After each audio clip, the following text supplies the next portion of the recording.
세상의 모든 지식 언더스탠딩. 네, 자 이번에는 배터리 화재 사건.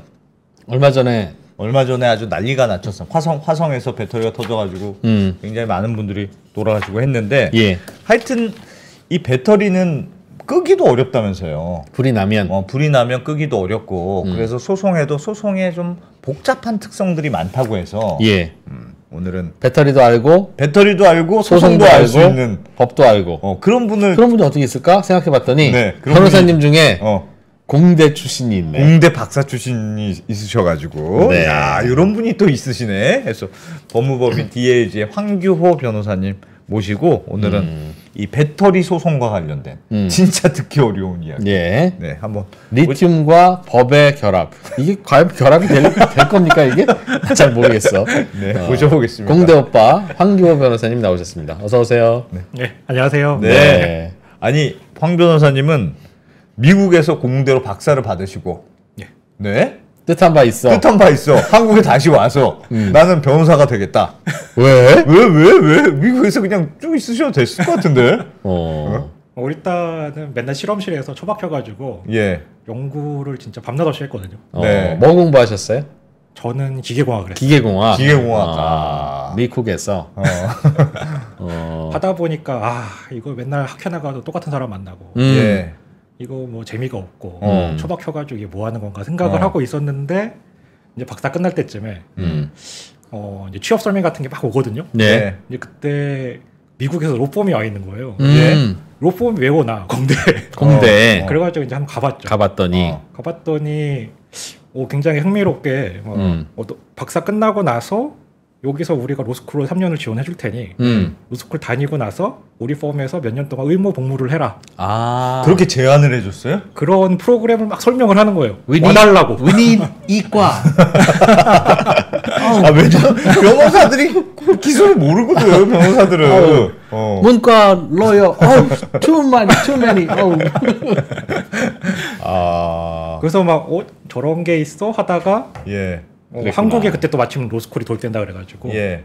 그럼 한번 해볼까? 이제 그렇게 했는데, 지루한 이과가. 네. 그래서 미국 로스쿨을 다 가셨어요? 아니요, 힘들었을 텐데. 한국에 이제 로스쿨 도입된다 그래가지고 그래서. 한국에 와서 한국에서도 요거 한번 해보면. 해볼만 하겠다. 예. 예.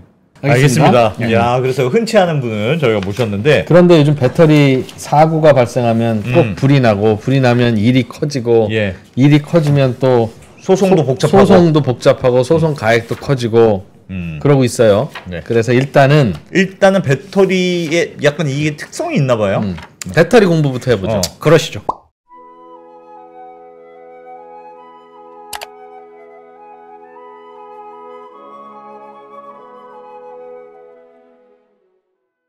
그러면 사고가 났을 때, 불이 났을 때 이런 각종 소송이 붙을 텐데, 2차 전지나 뭐 이런 거에 대한 소송의 특징이 있습니까? 네. 이게 이제 어쨌든 이번에 사고가 났잖아요. 예. 화재가 한번 발생을 하고 나면은 이제 그다음부터 쭈루루 이어지는 순서들이 쫙 있어요. 예. 일단은 한번 이제 사고가 나면은 소방서가 나오죠. 예. 불을 끄시죠. 그리고 소방서에서 자체적으로 보고서를 올립니다. 네. 이게 왜 일어났는지, 어디서 화재가 났는지, 그리고선 나름대로 또 감식을 하고 조사를 하세요. 예. 이게 1차적으로 항상 있는 일이고, 그 다음에 여기에 뭐 사람이 다쳤거나, 아니면 누가 이게 뭐 방화를 한 것 같기도 하고, 이러면 경찰이 조사를 해요. 네. 그러면은 경찰에서도 조사한 보고서를 또 쓰고, 그리고 이거 좀 사안이 중대하다. 그러면은 요번처럼 국과수에서 나와가지고 별도의 또 감식을 또 따로 합니다. 그래서 여기서도 또 보고서가 나와요. 그리고 뭐 여기서 뭐 산업 공장 같은 데서 화재가 나는 경우에는 그러면 또 노동부에서 또 관할이 있거든요. 그럼 노동부에서 나와가지고 조사를 하시면서 거기에 속해 있는 안전보건공단에서 나오셔가지고 또 조사를 하세요. 그렇게 해서 여기서도 또 보고서가 생겨요. 그래서 이런 경우에 보고서들이 나중에 한번 사고가 나면은 소송을 할 때 보고서가 몇 개씩 있어요. 다 다른 기관에서 만들어낸. 이제 이렇게 가는데, 그러면은 요거를 가지고 어쨌든 지금 배터리에서 사고가 난 거니까 요거를 누구한테는 내가 배상을 받고 싶잖아요. 예. 그러면은 자, 이게 배터리가 제조물이니까 제조물 책임법을 가지고 이제 주장을 하고 싶겠죠. 그 배터리 만든 회사가 문제야 하고 소송을 하거나 뭐 그렇겠죠. 아니면 그 자동차 회사가 문제야라고 소송하겠죠. 그렇죠. 그래서 이제 내 입장에서는 이제 피해를 받았는데 이걸 어떻게 배상을 받겠냐라고 했을 때 제조물 책임법을 들여다봐야 되는데 제조물 책임법에는 이게 결함이 인정이 돼야 돼요. 일단. 네, 그렇죠. 결함이 인정이 돼야 되는데 자 결함하고 하자라는 게 있어요. 근데 하자하고 결함은 좀 달라요. 어떻게 다릅니까? 결함하고 하자는. 자 내가 물건을 샀는데 예를 들어서 전기차를 샀어요. 이거 여기에서 막 찌그덕거리고 저기서는 뭐 문 안 열리고 잘. 이거 하자죠. 그래 하자네 하자. 하자죠. 제품에 하자가 있구만. 할 때 하자. 내가 기대한 성능이 안 나오는 거예요. 그렇지. 근데 결함은 이게 안전이랑 연관이 돼야 돼요. 결함은. 그래서 제조물 책임법에서도 결함이라고 정의를 하면서 안전성이 결여됐다라고 하는 거죠. 성능이 안 나오는 거랑 아무 관련이 없어요.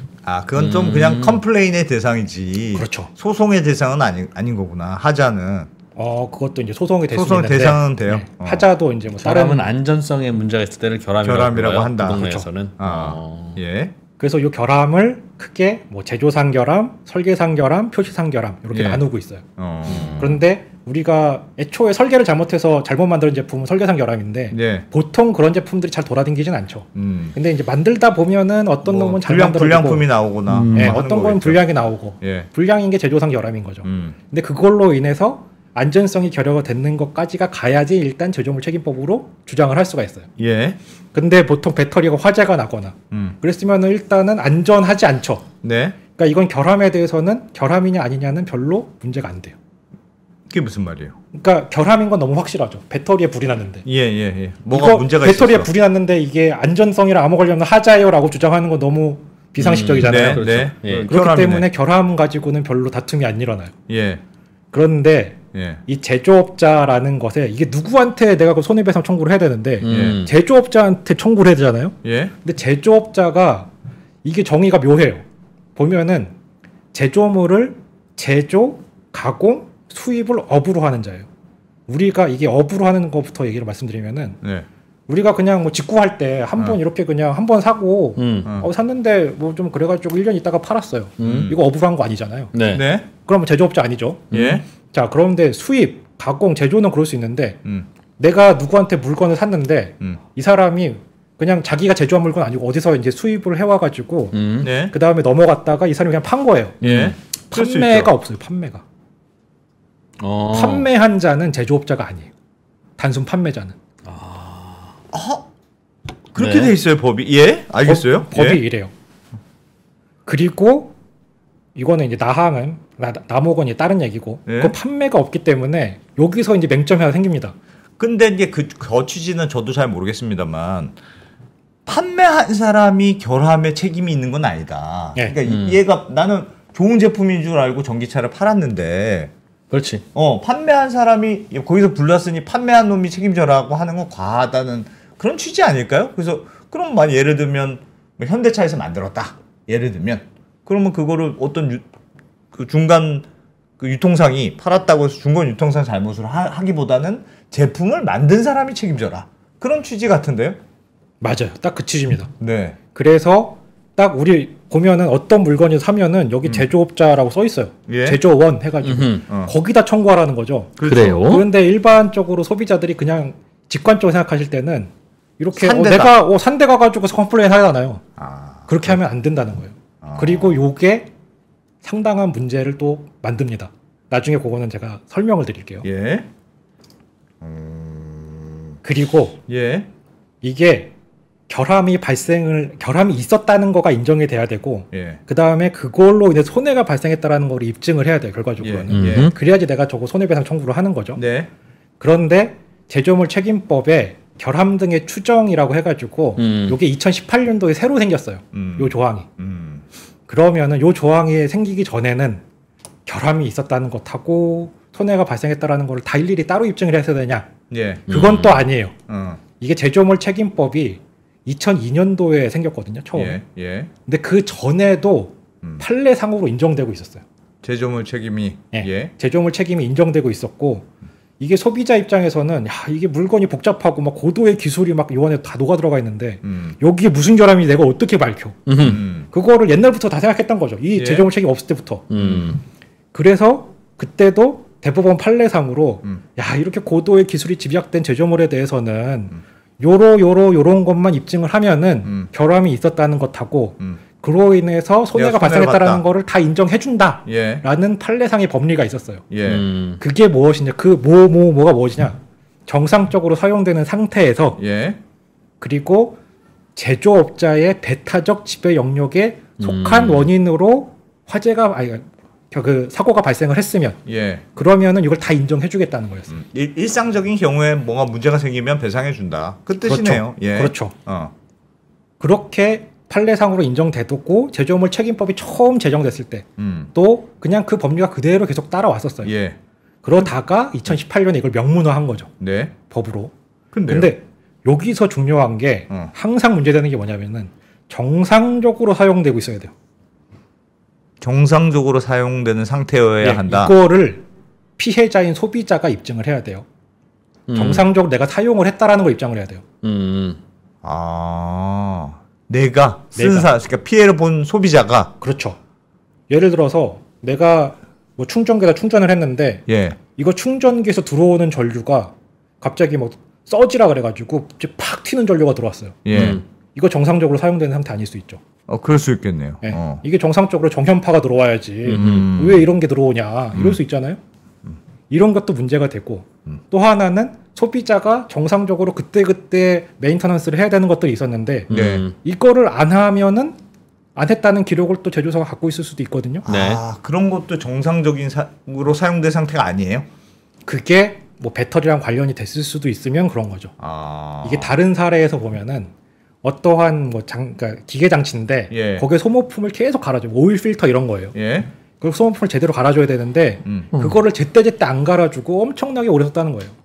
이거 정상적으로 사용된 상태가 아니죠. 그러면. 세상에. 그러니까 이런 것도 다 입증을 해야 되고 그 다음에 그 제조업자의 실질적인 지배 영역에 속한 원인에 의해서 초래했다는 게 이 실질적 지배 영역이 생각보다 복잡합니다. 실질적 지배 영역에 속한 원인? 저 무슨 말입니까? 그러니까 이런 거예요. 우리가 보통 어떤 거를 살 때 배터리 팩이 들어있는 걸 사잖아요. 예를 들어서 핸드폰이라고 해볼게요. 핸드폰을 샀으면은 핸드폰에 이런 뭐 회로기판, 뭐 액정, 그 다음에 배터리 이런 거 만드는 회사 다 다르죠. 그러면은 각 제조업체 회사들의 실질적 지배 영역은 다 자기가 만든 것들이에요. 그럼 배터리는 내 지배 영역은 배터리. 회로기판은 회로기판 만드네. 액정은 액정 만드네. 이런 식으로 나눠지는 거예요. 이런 식으로 나눠지는 거기 때문에 여기서부터도 문제가 생길 수 있어요. 어디 때문에 이 문제가 발생했느냐를 명확하게 찝어야 되는군요. 그러면. 그렇죠. 근데 다행인 건 연대 책임 조항이 있어서 예를 들어서 내가 휴대폰 전체를 팔았어요. 그러면은 이 휴대폰 전체를 판 사람은 휴대폰 전체에 대한 제조업자죠. 그러네요. 그리고 배터리에서 그 안에서 배터리에서 문제가 생겼어요. 그럼 배터리를 판 사람도 제조업자죠. 배터리에 대해서. 그렇죠. 그럼 이 경우에는 배터리에 대한 제조업자가 둘인 거예요. 자동차 배터리. 그렇죠. 현대차 LG엔솔 둘 다 제조업자네. 그렇죠. 이렇게 둘 이상이 되면은 다 연대 책임이에요. 그런데 그래서 우리가 처음에 통으로 물건을 샀을 때 사고 나서 얼마 있다가 뭐 배터리에서 문제가 생긴다. 그러면 생각보다는 별 문제 없이 손해배상을 받을 수 있어요. 그런데 그렇지. 제조업자든 판매한 뭐 LG든 어디든 그렇죠. 그런데 여기서 약간의 변형이 가해집니다. 그거를 좀 설명을 드릴게요. 변형이 가해진다고요? 이렇게 복잡한 문제인가? 이거가 굉장히 복잡한데 생각보다 이거 많이 모르세요. 예를 들어서 지금 이거 뭐 골프 전동 카트인데 여기서 불이 나는 경우도 있을 수 있고, 그렇죠. UPS라 그래가지고 이거 무정전 전원 장치라 그래서 갑자기 전원 확 정전됐을 때 계속적으로 가동을 해야 되는 걸 위해서 보조 장치로 배터리로 이용해가지고서 전원을 계속 밀어주는 장치들이 있어요. 예. 근데 요게 다 배터리 들어가거든요. 근데 요 배터리들은 주기적으로 바꿔줘야 돼요. 왜냐하면은 계속 충방전을 하다 보면 성능이 떨어지잖아요. 예. 그렇다고 해서 배터리 성능이 떨어졌는데 이 카트 통째로 안 바꾸잖아요. 예. 배터리만 바꾸면 되죠. 네. UPS도 배터리만 바꾸거든요. 네. UPS 통째로 안 바꿔요. 예. 자 그러면은 배터리만 바꿨을 때 어. 이거 이런 경우도 있을 수 있어요. 그래서 카트를 판 회사에서 이거 요번에 한 5년 지나셨는데 배터리 좀 갈으셔야 된다. 네. 그래가지고 오셔가지고 뭐 별 생각 없이 갈아야죠. 바꿨어요. 그럼 바꿔주세요. 그러면은 와가지고선 바꿔서 갔는데 거기서 화재가 났어요. 그럼 어떻게 해야 될 것 같으세요? 골프장 주인 입장에서는 네. 카트의 문제이냐 배터리의 문제이냐? 누구한테 내가 손해배상을 청구해야 된다고 생각하세요? 카트 회사. 네가 배터리 갈라고 해서 갈았잖아. 그렇죠. 이게 너무 상식적이잖아요. 예? 아니에요. 이게 제조물 책임법상의 제조를 하려고 그러면은 예. 제조업자 조항에 보시면은 여기 가공이 있잖아요. 자, 이게 배터리를 간 게 제조는 아니죠. 아니죠. 수입도 아니죠. 아니죠. 그러면 배터리를 갖다 갈아 끼웠어요. 이거 가공인가요? 아니, 배터리가 들어간 카트를 제조해서 팔았잖아요. 근데 카트에서 문제가 생겼잖아요. 그러고 나서 배터리를 바꿨잖아요. 그러면 바꾸기 전에는 그냥 그 카트 만든 회사가 말씀하신 연대 책임이니까 배터리도 하여튼 내가 사와서 넣은 거니까 그것도 내 책임. 그래요? 맞아요? 그건 맞는데 그렇죠. 중간에 배터리 갈면 거기서 불이 났는데 그러면 그 카트 만든 업체는 책임이 없고 그러면 그 배터리 만든 업체 배터리 업체만 책임이에요? 아니, 그렇죠. 지배 영역이 바뀐 거예요. 갈 때 그래서 내가 이럴 줄 알았어.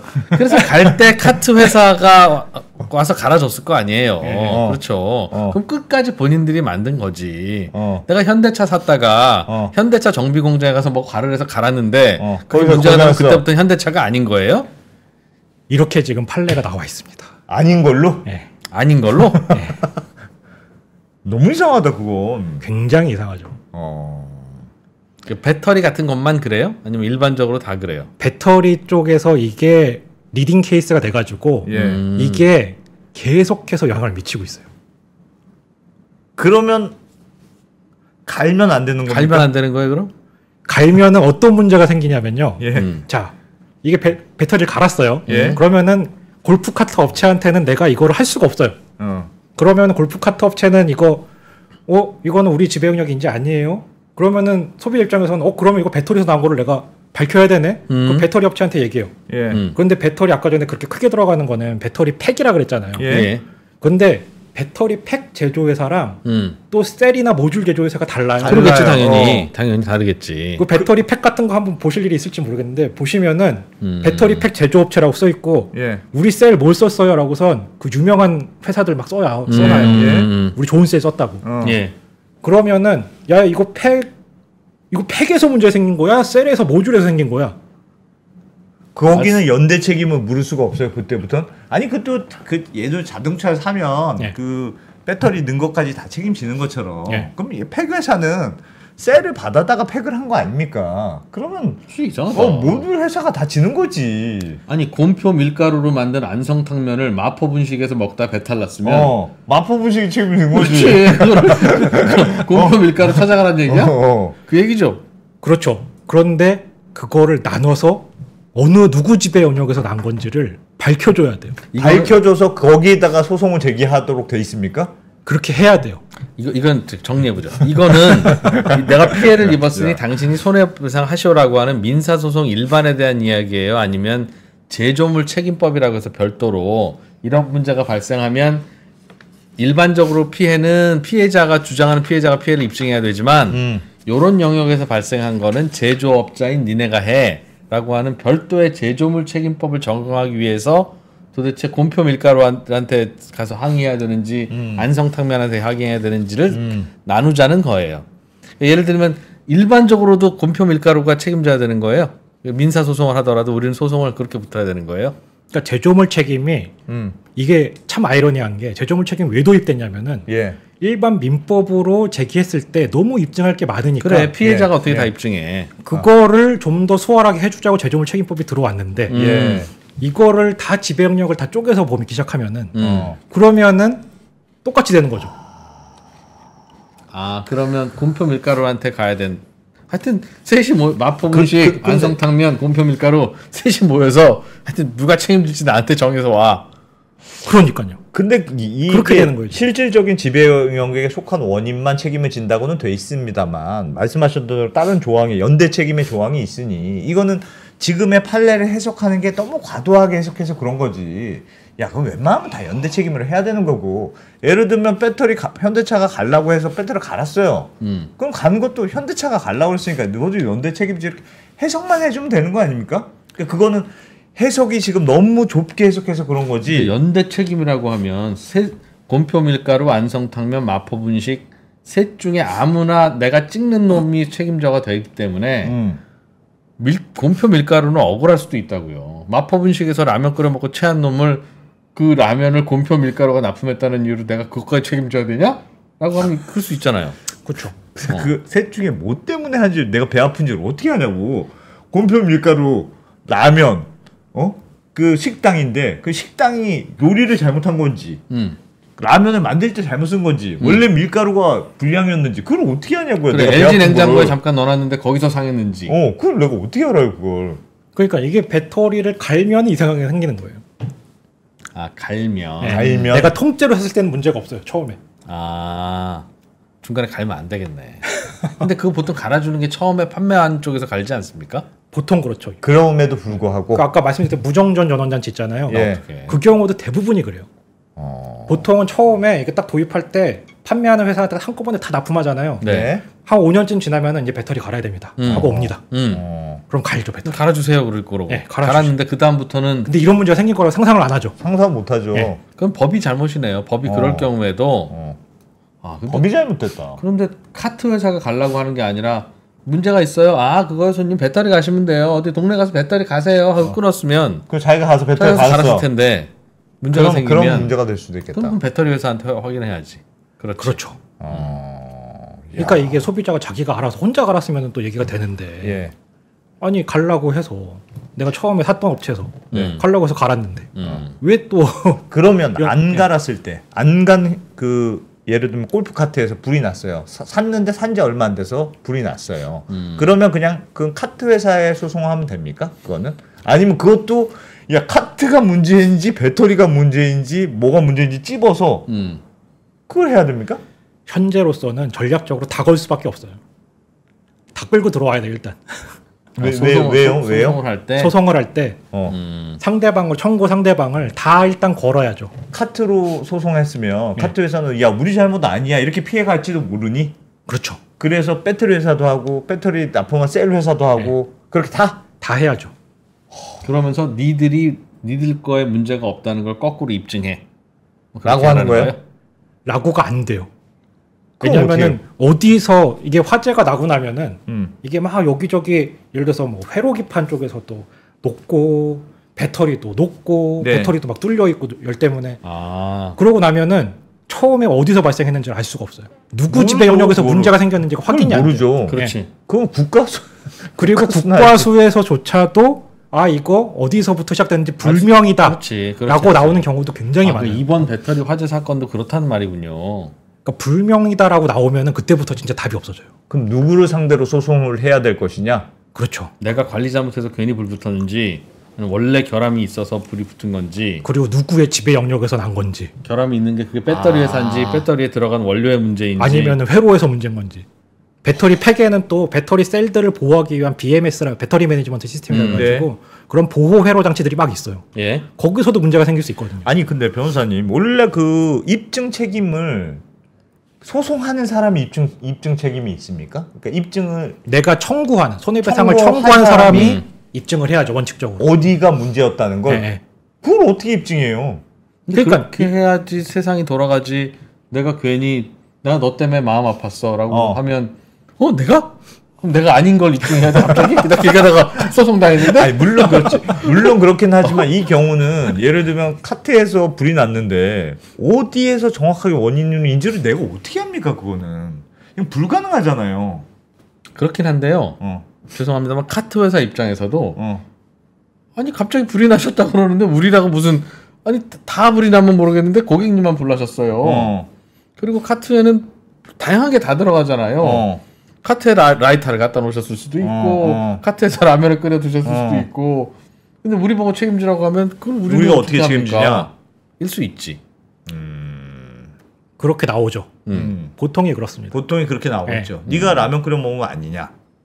그러니까 정상적으로 사용하지 않았다 해요. 그렇죠. 아니 안 대표님은 소비자 쪽에서만 바라보지 말고 사업을 하시니까 아니 우리 애가 갑자기 중간고사 성적이 반토막이 났어. 네. 근데 작년이랑 비교해 보니까 언더스탠딩을 하루에 1시간 본 거 말고는 달라진 게 없어. 니들이 책임지고 아니면 언더스탠딩이 학업 성적에 무해하다는 걸 니들이 입증해라고 하면 얼마나 답답하겠습니까? 뭐 그럴 수는 있지. 그럴 수는 있지. 그렇지만 내가 예를 들면 그 성적을 떨어뜨린 거에 직접적인 원인은 아니다라고 하는 입증할 수는 있을 것 같은데. 그거 어떻게 입증해요?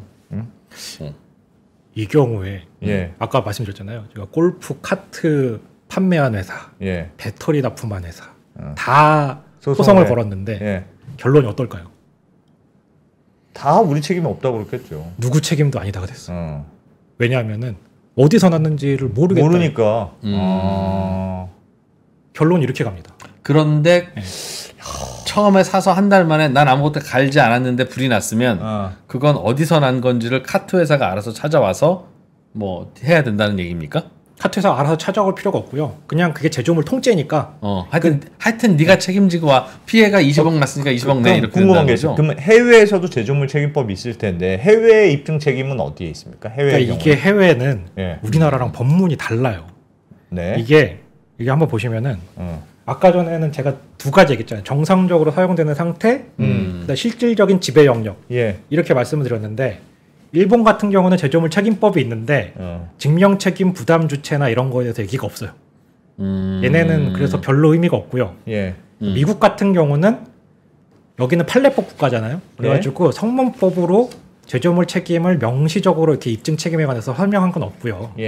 미국에서 이제 판례법들을 잘 정리해가지고 이제 해석하는 그런 권위 있는 해설서들이 있어요. 거기에 보면은 이렇게 하고 있거든요. 이게 하자가 있었다. 여기서 결함이죠. 결함이 있으면 추정을 한다는 건데 사고가 제품 하자의 결과로 통상적으로 발생할 수 있는 종류일 것이냐. 그리고 판매나 유통 당시에 제품의 하자가 아니고서는 발생하지 않는 사고이냐. 그러네. 요렇게만 입증을 하면 돼요. 그렇지. 이게 우리의 상식에 조금 더 부합하죠.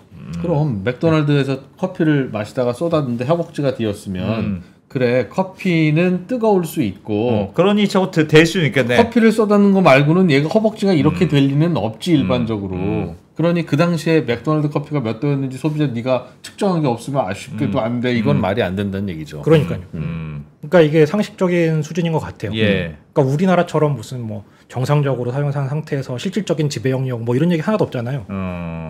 그 다음에 이제 EU 같은 경우에 최근에 이게 제조물 책임 지침이라 그래가지고 EU는 연합이니까 거기서 지침을 만들면은 거기 회원국들이 그 지침에 따라 가지고 입법을 하게 돼 있어요. 근데 이제 지침이 개정된 지가 얼마 안 됐어요. 거의 40년 만에 전면 개정을 했는데 한 석 달 전에 개정을 해둔 걸 거예요. 근데 여기서 보시면은 이게 추정하는 게 있잖아요. 이 추정하는 걸 보면은 이제 제조업체 등이 피해자의 요청에 따라서 관련 증거를 공개하지 않으면 추정해 버려요. 니네가 잘못했구나. 요런 것도 있고 무조건 증거를 공개해야 되고. 그리고 이게 어떠한 이런 규격을 만족해야 돼라는 것들이 있잖아요. 우리나라도 마찬가지인데 그런 것들을 만족하지 않았다는 것만으로도 추정을 해요. 그리고 결함이 명백한 오작동에서 발생한 경우도 그냥 추정을 해줘요. 그럼 아까 배터리 교체한 골프 카트 같은 경우에 저 EU나 조금 전에 소개해주신 미국의 제조물 책임법을 적용하면 어떤 근거에 의해서 누가 책임지는 걸로 됩니까? 일단은 다 배터리든 뭐든 간에 다 책임을 물릴 수 있죠. 내가 실질적 지배 영역에 대해서 입증하진 않아도 되잖아요. 그 배터리가 됐든 카트 회사가 됐든. 그 배터리는 셀 회사가 됐든 그걸 뭐 그 껍데기 만드는 회사가 됐든 다 집합하면 집합해야 된다는 거죠. 그렇죠. 그리고 너희들이 과실이 없음을 증명해. 그렇죠. 근데 아마 그 과실이 없음을 증명하는 것도 어려울 거라고요. 화재가 나고 나면 현장이 개판이 되니까. 맞아요. 예. 그러니까 그게 이제 제조업체들 입장에서는 굉장히 부담이죠. 그렇죠. 예. 그럴 그래- 경우에는 저기서는 어떻게 작동합니까? 저기서는 근데 바로 너네들한테 입증을 하라라고는 하긴 하는데 예. 문제는 거기서는 서로 간에 이제 싸우는 거예요. 그럼 회사들끼리. 회사들끼리 싸워요. 그러면은 이제 소비자 입장에서는 자, 그냥 구경하면 되죠. 어. 그러면 자연스럽게 결론이 나와요. 회사 안에서 그것도 자기들끼리 하고 자기들끼리 얘가 잘못한 거야 이거는 자기들끼리 싸우면서 그렇죠. 서로 내 거겠지. 책임이 아니다라고 제 잘못이다라고 것을 서로 공방을 펼치다 보면은 예. 그러면은 그 와. 실체적 진실이 드러나죠. 이렇게. 서로 책임을 면하기 위해서 예. 싸우다가 예. 요거는 야 셀이 잘못한 거야라고 결론이 나면 그럼 소비자는 결국 셀한테만 보상을 받으면 되는. 그래도 아닌 되죠. 것 같아. 카트, 셀, 팩이 싸우면 카트가 이겨? 아니 팩이 셀한테 얘가 잘못한 거라고 주장할 때는 카트는 어. 그래 셀 잘못이네 2대1이니까 내 잘못이라고 하지 않는 어떤 잘못은 그 주장이 항상 맞는 걸로 주장하겠네. 이게 소송은 다수결이 아니니까 그거 어떻게 합의가 되냐고요 그게. 이게 다수결은 아니고 이게 실체적인 근거랑 이런 과학적 근거들이 서로. 붙어야 되기 때문에 이제 다 그러진 않을 텐데 그래도 아무래도 이제 부담이 있겠죠. 2대1로 싸우면은. 와 웃긴다. 근데 그래서 이거는 매우 제조업자들한테는 불리하게 돼 있으나 그래서. 소송을 제기하는 소비자들한테 좀 편하게 돼 있는 제도가 해외 제도고. 근데 저도 해외 제도에 대해서 제가 그런 얘기를 들은 적이 있어요. 해외에 어떤 자동차에 무슨 부품을 납품할 수 있는 중소기업이 있을 거 아니겠습니까? 지금까지는 어떻게 납품하고 있어요? 라고 하면 현대차에만 납품한대요. 그럼 현대차 말고 예를 들면 폭스바겐에서 납품하라고 하면 좋겠네요. 그런데 폭스바겐이랑 납품하려고 하면 내 부품으로 인해서 무슨 사고가 발생했을 때는 무슨 책임을 어떻게 져야 된다는 게 있는데 이게 엄청나게 커지는 손실이 있을 수 있다는 거지. 회사 망할 수 있다는 거지. 실제로 망합니다. 네. 실제로. 그래서 실제로. 납품을 못 하겠다 그러더라고. 이걸 누가 보험으로 체결을 해주든가 아니면 정부가 뭘 어떻게 지켜주는 뭔가가 있든가 그게 아니면 우리 같은 부품업체가 어떻게 폭스바겐 납품했다가 뒷감당을 합니까? 그러니까 저도 봤던 그러더라고. 사례인데 예. 그냥 우리 그냥 나사 볼트 있잖아요. 네. 볼트 만드는 회사였는데 그 회사가 30년 넘게 운영하던 회사였어요. 예. 태양금속 아니에요? 하여튼 예.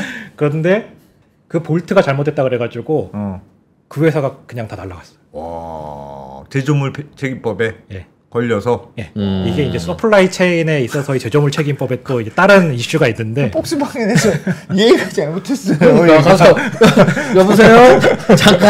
잠깐 독일로 오셔야 되겠습니다. 네가 잘못했어. 왜요? 그랬더니 아니 잠깐 오셔야 되겠어요. 그래서 가봤더니 무슨 뭐 폭스바겐 나와 있고 무슨 뭐 어디 의자 회사 나와 있고 다 나와 있는데 아무래도 볼트가 문제인 것 같습니다. 그러면 다들 그렇다고 그러고 그런 거잖아. 아니 그것도 무섭긴 무서운데 이게 그쪽은 그쪽대로 문제고 우리는 우리대로 문제네. 그럼 우리는 소송을 제기할 수가 없겠네. 그럼 이거는 그러니까 이게 그게 문제지. 이걸 어떻게 아니, 근데 입증하냐는 당연히 거야. 최종 제품을 납품받은 업체가 볼트를 지들이 검사해서 괜찮다는 부품을 갖다 꽂아야지. 아니 라면 회사가 배탈 났는데 밀가루 책임인가 봐요. 그러면 니들이 좋은 밀가루를 썼어야지 친구들아라고 할 때 그 뭐 그렇게 주장하실 분든가요. 뭐 그런 그러니까. 얘기잖아요. 말이 됩니까 그게? 그러니까 지금 그게 문제라는 거예요. 지금 이게 리딩 케이스가 돼가지고 이게 계속 인용되고 있어요. 이게 대법원 가서도 그대로 인정됐거든요. 우리나라에서 네, 우리나라에서. 그럼 지금 변호사님 말씀은 특히 이게 제조물 책임법 원래 특징도 있으나 어떡하냐. 특히 이 배터리 사건의 경우에는 너무 많은 것들이 들어가 있다 보니까 특정하기가 매우 어렵다. 거기에 실효적 지배 이런 실질적 지배 영역. 실질적 지배력 예. 이런 지배 문구가 영역이죠. 있으니까 예. 실제로 어디서 화재가 났는지를 명확하게 구별하기가 어렵고 그렇죠. 그래서 소송 해도 거의 안 된다. 소송 상대방도 정하기가 어렵고 와. 다 정해도 어디서 어느 회에서 입증을 결함이 하기가 있었는지를 어렵고. 입증하기가 너무 어려우니까 다 도망갈 수도 있는 거죠. 그런데 법을 바꿔서 어떻게 하면 이런 손해를 적절하게 배상할 수 있다는 의견이세요? 2%처럼 그냥 제일 그냥 상단에 있는 애가 제일 책임 많은 걸로 그냥 하면 안 됩니까? 그 자동차가 억울하면 예를 들면 카트 회사가 억울해. 그럼 카트 회사가 일단 손해를 배상하고 카트 회사가 배터리 납품한 회사를 소송을 하는 거죠. 근데 너 때문에 내가 배상을 많이 했어. 그러니까 가령 그렇게 하면 안 됩니까? 이 경우에 판매가 들어왔으면 제조업자 아까 판매 없다 그랬잖아요. 판매가 들어왔으면은 요거 갈 때 되셨어요? 5년 있다가 와가지고 갈 때 되셨습니다. 그래서 이거 판매를 했잖아요. 예. 붙였잖아요. 네. 그러면은 그 경우에는 물을 수 있겠죠.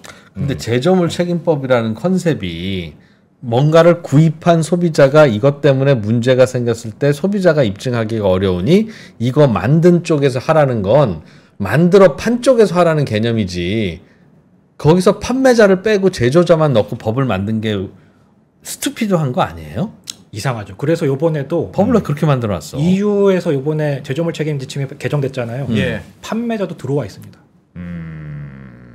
그리고 일단 소비자는 뭐 판매자든 제조업자든 따지지 말고 배상을 받고 니들끼리 구상을 하면서 싸워라 이거예요. 그렇지. 네. 그렇지. 그런데 판매자가 억울하면 판매자가 제조업체한테 소송을 하고. 그러면 A 슈퍼마켓에서 무슨 안성탕면 팔았다가 문제가 되면 슈퍼마켓 주인도 와서 끌려서 해야 된다는 거네요. 예. 그렇죠. 나는 안성탕면 갖다 놓고 판 죄밖에 없는데 어. 그건 또 이상하다. 그건 또. 일단 소비자 사이드를 조금 더 보호해주겠다 그러면은 예. 청구의 상대방을 가리지 말고 일단은 그렇게 받을 해주는 게 만큼 맞는 것 받고 같다. 먼저 받고 어. 그 다음에 그 안에서 정리를 해라 이거죠. 대체로는 정리가 안 될 텐데 보통 그럴 때 최종적으로 판 건 슈퍼마켓 주인이니 슈퍼마켓 주인이 책임져야 될 것 같은데. 근데 안성탕면으로 보면 그런데 예. 이게 리튬 배터리 이런 걸 생각해 보면은 근데 또 합리적인 측면도 있긴 있어요. 그러면 지금까지 이 배터리와 관련해서 소송 그 제조물 책임법으로 소송해서 배상을 받은 경우가 거의 없습니까? 지금 그게 리딩 케이스가 돼가지고 계속 써먹고 있어요. 리딩 케이스가 어떤 케이스였어요? 설명해 주셨습니다만. 그게 요 골프 카트 사건이었어요. 골프 카트 사건에서 골프 카트는 바꾼 거예요. 그러면 카트 회사는 책임이 없다고 대법원 판결이 났군요. 다 책임이 없다고 났어요. 누구 책임인지는 몰라서. 네. 적어도 제조물 책임법에 의해서 판매자든 제조자든 이 사건에 대한 그 과실 없음을 입증할 의무는 없다. 소비자 네가 입증에 오면 다시 시작하는 판결이지만 그런데 이 문제가 이렇게 되면은 제조물 책임법 도입 안 되는 상황이랑 똑같잖아요. 그렇죠. 예. 그렇죠. 좀 이상하네. 이게 제조물. 그러니까 근본적으로 그러면 제조물 책임법이라는 것 자체가 예. 어떠한 문제에 대해서 피해가 발생했으면 아쉽고 불편하지만 피해자가 그 피해를 입증해야 되는 게 맞지. 그걸 제조물이라고 해서 제조업자가 피해를 입증하라고 하는 접근 자체가 그게 이상한 접근이었다 애초부터. 그런 건 아닐까요? 근데 이게 제조물 책임법 도입되기 전에도 제가 판례상으로 인정되고 있다고 했잖아요. 예. 그때도 제조물 자체에 고도의 기술이 집약되고 일반 소비자가 뭐가 문제인지를 어떻게 아느냐에서부터 출발한 거거든요. 그렇게 생각하면은 고려해볼 만한 이유가 있는 거죠. 요즘 그 자동차 급발진도 이게 그 고민 아닌가요? 이 고민이 똑같이 있습니다. 거기서는 아까 전에 정상적으로 사용되는 상태 있잖아요. 예. 제가 여기서는 지금 실질적인 지배 영역 가지고 말씀드렸는데 정상적으로 사용되는 상태에서 굉장한 다툼이 있어요. 이게 정상적으로 한 거냐 아닌 거냐. 그렇죠. 만약에 그러면 제조물 책임법이 다르면 그 뭐 소송이 좀 남발할 것 같은 부작용은 있는데 예를 들면 어쨌든 이거는 급발진이에요. 라고 소비자가 주장했어요. 주장하면 그게 급발진이 아니라는 걸 회사가 입증해야 합니까? 만약에 입증 책임이 회사로 가면? 입증 책임을 그걸 전환을 시켜버리면 그렇게 되겠죠. 그것도 좀 부담이긴 그런데 하겠네. 이제 제조물 책임법으로 걸려면 정상적인 사용 상태였음은 소비자가 입증해야 되는데 입증해야 되고 그것만 입증하면 되는 거고. 그렇죠. 내가 예를 뭐 술을 안 먹었어. 아니면 나는 뭐 아니 엑셀 네가 밟았잖아 세게. 엑셀을 안 밟고 내가 브레이크를 밟았다가 정상적 사용 상태가 되겠죠. 그걸 그렇지. 입증이 안 된다는 거죠. 그게 입증이 안 되면 안 되는 거고. 왜 그럴까? 근데 지금은 예를 들면 그걸 어떻게 입증합니까? 근데 진짜 예를 들면 억울한 소비자예요. 근데 나는 밟았던 이번 케이스랑은 다르지만 하여튼 나는 브레이크를 열심히 밟았어. 근데 앞으로 갔어. 근데 그걸 가지고 이거는 급발진입니다라는 거 그럼 내가 입증해야 되는 겁니까? 그렇죠. 소비자가? 그럼 내가 어떻게 정상적으로 사용했다라는 거 입증을 해야죠. 내가 브레이크를 그때 힘껏 밟았어요를 보여줘야 돼요. 그래서 항상 네. 엑셀과 브레이크를 밟는 그쪽에 내 생각에 그 블랙박스 얼마나 하는지 몰라도 거기도 하나 만들어? 그냥 이 블랙박스를 하나 만들어서 최근 1시간만 녹화하고 계속 지우면 되잖아요. 그래서 요즘에 그렇게 하지 그냥. 풋 페달을 같이 찍어주는 블랙박스가 있어요. 그거 하나만 입증되면 그거 한 번만 어. 누가 그거를 정말 다셔가지고 거기서 예. 그게 한 번만 입증만 나오면은 어. 그러면 바뀔 수 있어요. 그걸 입증해야 되는군요. 그러니까 내가 정상적으로 브레이크를 밟았다는 게 입증해야 하는데 그거 입증하기가 지금 어려워서 잘 안 되는 어려워서 거죠. 나 엑셀을 밟은 게 아닌데 보통은 엑셀을 밟았을 거야 네가. 그리고 뭐 그렇게 얘기하니까. 그 요즘에 사고 기록 정책에 EDR이라고 거기다 다 예. 기록되잖아요. 예. 사고 딱 난 거부터 5초 전까지가 쭉 기록이 돼 있는데 예. 브레이크는 예. 밟았다 안 밟았다 온 오프만 기록이 돼 있어요. 얼마나 밟았다가 안 나와요? 얼마가 밟았다가 안 나요. 근데 엑셀러레이터는 얼마를 밟았다고 떠요. 기록이 예. 돼요. 어. 그런데 가끔씩 그런 우리가 급발진 의심 사고들 중에 EDR을 꺼내 봤더니 네. 브레이크 페달을 밟았다고 나온 경우들이 있어요. 예. 이 경우가 정상적 사용 상태일까요? 이상하죠. 이때 어떻게 나오냐면은 제조사들이 예. 살짝 밟았네. 아. 양 페달을 다 밟았네. 아. 이렇게 됩니다. 그렇게 주장해요. 네. 아 브레이크는 밟았는데도 이런 사고가 났으면 니들이 책임져가 아니라 살살 밟으셨네. 살짝만 됐네가 되는 거예요. 아 그럼 애초부터 이 양발 운전하시는 분도 가끔 있잖아요. 예. 그렇게 엑셀도 밟고 브레이크도 살짝 밟았네. 이렇게 되는 겁니다. 그럼 그걸 입증하려면 진짜 밑에 이걸 어떻게 보여줘? 엑셀과 브레이크는 한 발로만 밟는 건데 원래는 한 발로 밟아야 되는 거죠. 어떻게 이걸 양발로 밟을 수? 양발 운전하시는 가끔 분들이 하는 분들이 있어요. 있어요. 편하라고. 발 두 개를 이쪽으로 다 옮겨서 그렇지, 이렇게 그렇지. 왜? 원래는 한 발로 해야 안전하거든요. 엑셀과 브레이크를 그렇죠. 하나만 해야 안전하지. 왼쪽 발은 노는 거잖아 계속. 왼쪽 발은 다른 일이 했었어야 되는데 지금 오토니까 왼쪽 발이 논인다고. 아 그래서 그렇게 이쪽으로 옮겨 하시는 분이 있다고? 야, 나 참 세상에, 양발로 하는 거 세상에. 되게 위험한 건데 그게 사실. 요거 하나만 마지막으로 네, 보여드리면은 이게 많이들 모르시는데 여기 예. 중대재해처벌법도 이게 영향이 있을 수 있어요. 이게 중대재해처벌이라 그러면 보통 우리 이렇게 막 공장에서 뭔가 막 일하다가 사고 나는 것만 생각하시잖아요. 네. 근데 중대재해가 중대산업재해뿐만이 아니라 중대시민재해라는 게 있어요. 네. 근데 여기 보면은 제조물의 설계, 제조, 설치, 관리상의 결함으로 사망자가 1명 이상 발생하거나 이런 일이 발생을 하면은 그러면은 이때 또 중대재해처벌법이 들어갑니다. 만약에 아까 급발진 얘기하셨지만 예. 급발진이 정말 제조물 결함 때문에 일어나가지고 사람이 1명이라도 돌아가셨어요. 그러면은 중대재해입니다. 아, 그러면 중대재해로 들어가는구나 그게. 그럼 저게 급발진만 입증되면 현대차 사장 구속되는 거예요? 뭐 구속까지 시키겠는지 모르겠는데. 중대재해처벌법은 대표이사가 구속인데. 대표이사 구속. 근데 중대재해 1호 사건 같은 경우는 예. 집행유예 되셨어요. 아니 어쨌든 네. 뭐 그거 어떻게 될지 모르지만 네. 하여튼 그 사장까지 책임져야 되는. 그렇죠. 이제 그런 상황이 발생할 수도 있습니다. 이게 제조물 책임법만으로 딱 끝나진 않아요. 그분도 월급쟁이 사장인데. 근데 아무튼 이 제조물 책임법은 뭐 좀 이상한 것 같네요. 우리나라 제조물 그러니까 책임법. 지금 저런 식의 조건을 붙여놓은 데가 붙여놓으면 없어요. 예. 작동을 잘 안 하니 그렇죠. 원래 취지 자체가 제조물의 복잡한 것을 소비자가 어떻게 입증해 라는 거라면 제조물 책임법에 이런 거 저런 거 조항으로 결국은 다 빠져나가 버리는 이런 문제는 좀 풀어야 되겠다라는 그러니까 말씀이시네요. 저렇게 그렇죠. 저렇게 해석하면은 저렇게 빠져나간다는 거죠. 그래서 제조물 책임법 이게 약간 의심스러워. 제조물 책임법을 만들어야 되겠는데 좀 어렵게 만들자. 뭐 그런 거 아닐까? 약간 그런 의심은 들긴 드네요.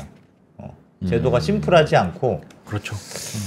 굳이 왜 이렇게 만들었지? 그런데 만약 이걸 그렇게 했다면 그동안 급발진 사고부터 시작해서 각종 모든 교통사고가 소비자는 나는 잘못한 게 없는데 나 뭔가 급발진이야. 차에 문제가 생겼어. 왜 가소송. 내가 가속을 했냐고? 그냥 빨라지던데 차가? 라고 할 때 그걸 제조사가 다 입증하려면. 아니었음을 입증했어야 되는 건데 만약에 그런 이상적인 제조물 책임법이라면 제조사는 입증할 수 있겠습니까? 그걸?